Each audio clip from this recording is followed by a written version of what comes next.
Assalamualaikum warahmatullahi wabarakatuh. Daawwattoota biyya akkam nagaa keessanii fayyaadhaa jirtanii isin jechaa walitti deebineeti jirra. Amma immoo oduu ammaan tanaa qabatteetiin isiniif dhiyaattee jira. Nama biyya dabalatu irraa kan oduuwwan adda addaa isiniif dhiyeessuun beekamu.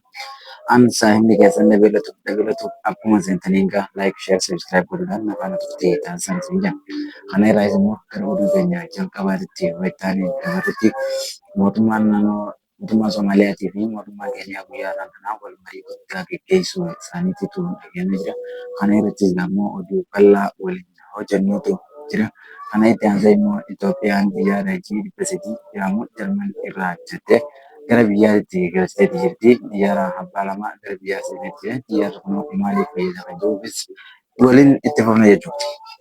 Kanatti aansuudhaan immoo mootummaan Maleesiyaadhaa jechuudha guyyaa kana muummicha ministeera Itoophiyaa Dr. Abiy Ahmed paartii biraatiin baga itti isinii ga'e baga irraa jechuun innis dhaamsa dheeraa tokko dabarseetii jira.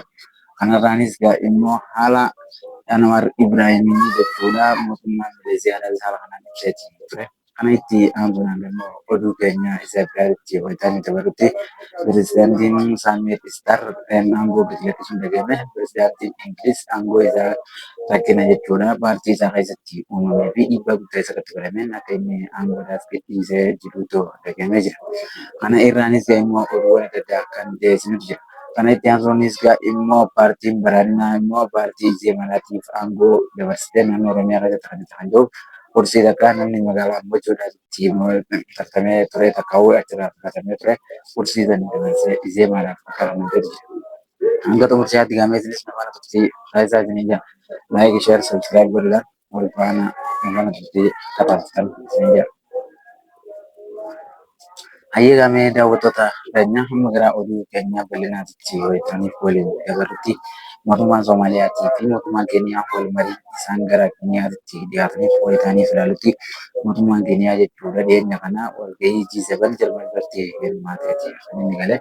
Eeganii walgahii G7 san irraa Jarman irraa gara biyya isaatti deebi'ee haala Soomaaliyaa kana kan hirmaatee jiruu fi Soomaaliyaan jechuudha gara filannoo deemaa jirtu diinagdee biyyattiitis keessatti kaatee akkasumas lolli guddaan Soomaaliyaa keessatti adeemsifamaadhaa jiraachuu kan erganiif mirkaneeffatanii booda irratti jechuudha.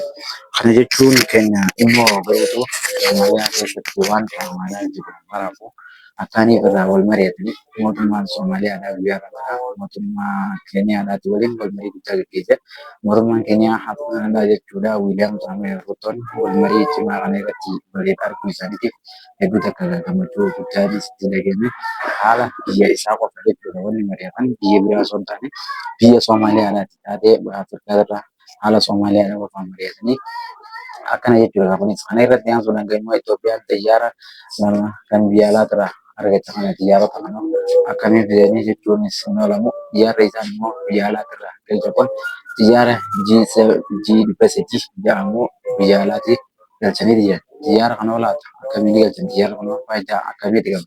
Xiyyaarri kun akka Itoophiyaan ibsaadhaa jirtutti faayidaa gurguddoo hedduudhaaf oola.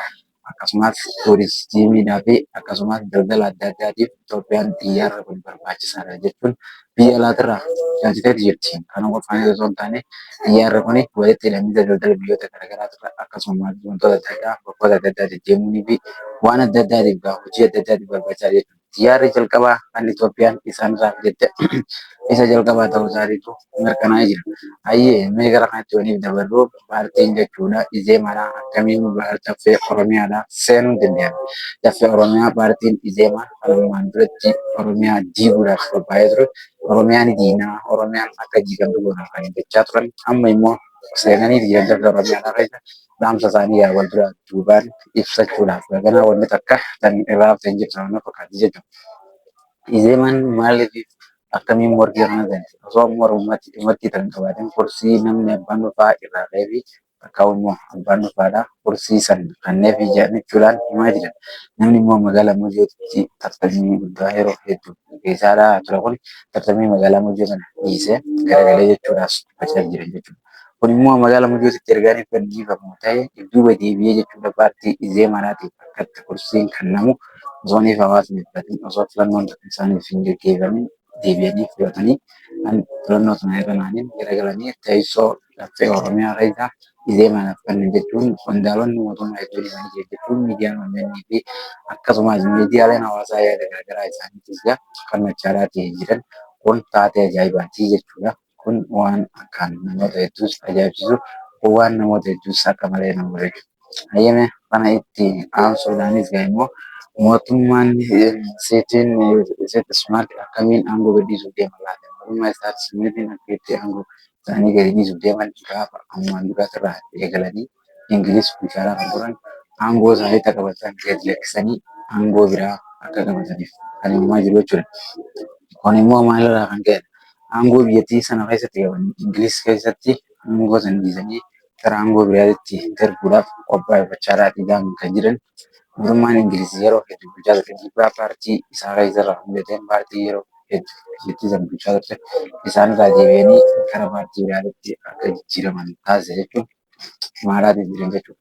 Kun immoo ergaaniif isaaniinis taateen haareen irratti deebi'ee booda gadi lakkisanii aangoo isaanii akkaaniif kennan beeksisanii fuula miidiyaa isaaniitii fi taateewwanoota garaagaraa maraa'uu beeksisaa jiran jechuudha. Kun immoo oduu biyyoota guutuu irratti arraanfanan pirezidaantiin Ingiliis aangoo gadi dhiisuun isaa isa jalqabaa kan ta'ameetis jirudha. Kun immoo waan ajaa'ibaatii fi taatee akkaan namoota hedduu ajaa'ibsiisa. Hanga xumurachaa ta'e kan waan siyaasatan filataman. Kana itti aansuudhaan immoo mootummaan Neeziibiyaa jechuudha. Muummicha ministeera Itoophiyaa Dr. Abiy Ahmed Aliitiin baga gammadee jechuun innis gara fuula miidiyaa isaatiinis ibsa dabarsee ture. Paartiin badhaadhinaatis akkasumas hundoonnumaanuu muummicha ministeeraatii waliinis hunda keessanuu baga gammaddan jechuun ibse. Kana qofa osoo hin taane Afrikaa wajjiniin keessaa Itoophiyaa qacarratti nuti jechuudha hojii guddaa waliin hojjechuun barbaada jechuun yeroo ammaan duraatiif kan ibsee turedha jechuudha. Obbo Anwaar Ibrahim kuni kanarraanis kan ka'e immoo mootummaan Namiibiyaa kun ibsi isaa kun jechuudha haalaan kan itti toledha jechuudha. Mootummoonni biyyoota garaagaraatis kan muummicha ministeeraatiif ibsa gara kanaan dabarsan ammaa duratti mootummaan Namiibiyaadha kana malee kan biraa hin jiru. Haala kanaatiin jechuudha oduu guyyaa tanaa qabannee dhiyaannarraa kana hanga xumurachaattis kan nufaanaa turtii taasiftan galatoomaa isin jenna.